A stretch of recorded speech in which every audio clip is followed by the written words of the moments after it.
मार्ग सेवा समिति के इस परिवार में आप सभी का हार्दिक स्वागत करते हैं। दोस्तों, देश कोरोना संक्रमण जैसी वैश्विक महामारी के दौर से गुजर रहा है और ऐसे में डर की स्थिति, भय की स्थिति का होना बहुत ही सामान्य और एक आम बात है। दोस्तों, ये बताना बहुत ज़रूरी है कि जो कोरोना का संक्रमण है ये एक शारीरिक संक्रमण है, तो इसे आप मानसिक संक्रमण ना बनने दें। ये हमारी, आपकी, हर एक इंसान की ये जिम्मेदारी है कि इस शारीरिक संक्रमण को अपने मनोभावों पे हावी ना होने दें। अर्थात ये शारीरिक रूप से आपको उतना हानि नहीं पहुंचाएगा जितना कि मानसिक रूप से आपको हानि पहुंचा सकता है। तो इस चैनल को बनाने का उद्देश्य दोस्तों ये रहा है कि इस मुश्किल घड़ी में, जबकि हर तरफ एक नकारात्मक माहौल है, हर तरफ चुनौतियों का सामना करना पड़ रहा है, ऐसे में आपको एक सकारात्मक दिशा, एक सकारात्मक संदेश इस चैनल के माध्यम से दिया जा सके। आप सभी से अपील है कि आप इससे जुड़े हैं। कोशिश करें कि आपके जो सगे संबंधी परिवार के लोग हैं उन्हें भी ज़्यादा से ज़्यादा संख्या में इससे जोड़ें, जिससे कि एक सकारात्मक लहर इस समय आप सभी के बीच में फैल सके। तो चलिए, ऐसे माहौल में आपको एक छोटी सी कहानी सुनाते हैं।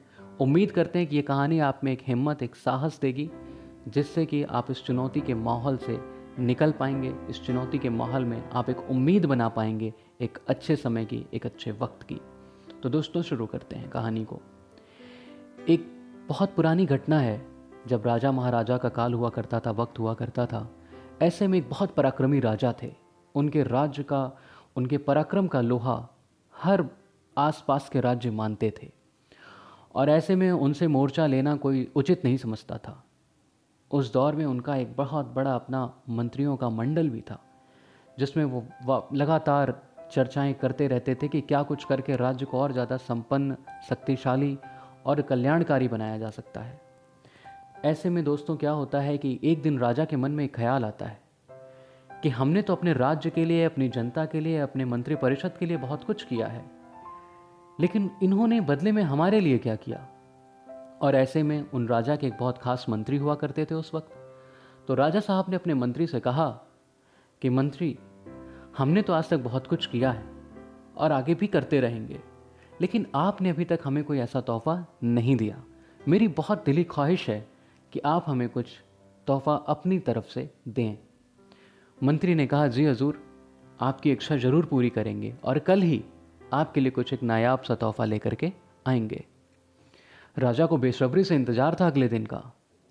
अगला दिन आता है, उसी तरीके से सूर्योदय का होना, राजमहल का सजना, सारी चीज़ें जैसे पूर्ववत की भांति चल रही थी। राजा साहब राज दरबार में बैठते हैं। मंत्री अपना तोहफा लिए पहुंचते हैं राज दरबार के अंदर और सबकी निगाहें राजा की तरफ। शांति का माहौल। सब कोई जानना चाह रहा था कि मंत्री के हाथ में आखिर ऐसा क्या तोहफा है। मंत्री एक छोटे से डिब्बे को खोलते हैं, उसमें एक अंगूठी होती है।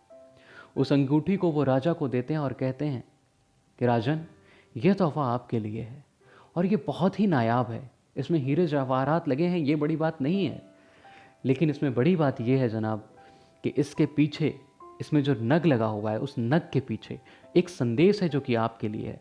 आप इस संदेश को ज़रूर सुनिएगा, लेकिन अभी नहीं।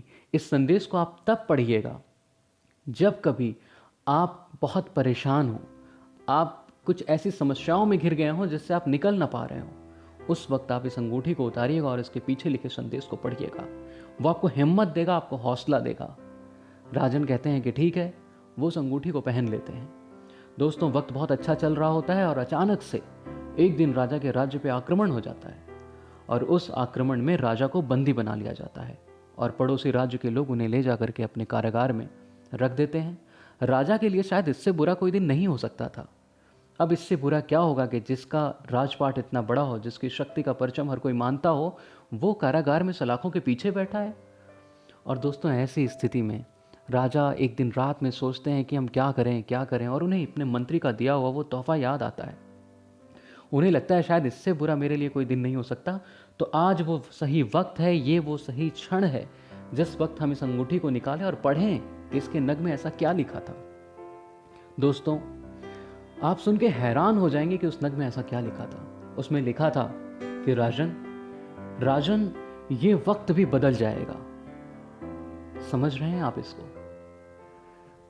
सोचिए, ये संदेश उस मंत्री ने तब दिया था जब राजा की शक्ति का परचम हर जगह लहरा रहा था, और उस वक्त उस मंत्री ने अपनी दूरदर्शिता को दिखाते हुए लिखा था कि राजन, ये वक्त भी बदल जाएगा। अर्थात हो सकता है कि किसी दिन आपको राज्यपाठ गंवाना पड़ जाए।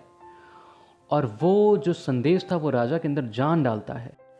फिर राजा को समझ में आता है कि ऐसी स्थिति में क्या किया जा सकता है। वो फिर अपनी रणनीतियाँ बनाना शुरू करते हैं और अपने अंदर की उम्मीद को, जिसको वो हार रहे होते हैं, उसको वापस से इकट्ठा करते हैं, एकत्रित करते हैं, और उसी उम्मीद के साथ एक बार फिर से युद्ध की शुरुआत कर देते हैं। और उस बार के युद्ध में फिर राजा की जीत होती है और राजा कारागार से बाहर निकल करके सकुशल अपने राज्य को लौट आते हैं और मंत्री को बहुत बहुत धन्यवाद कहते हैं कि आपका ये दिया हुआ संदेश उस मुश्किल घड़ी में, जबकि मैं अपनी उम्मीद को हार रहा था, मैं अपने साहस को हार रहा था, मुझे एक उम्मीद की एक नई किरण दिखाता है, और जिसके नतीजा ये है कि आज मेरे पास मेरा राज्य, मेरा परिवार, मेरी जनता और आप सब हैं।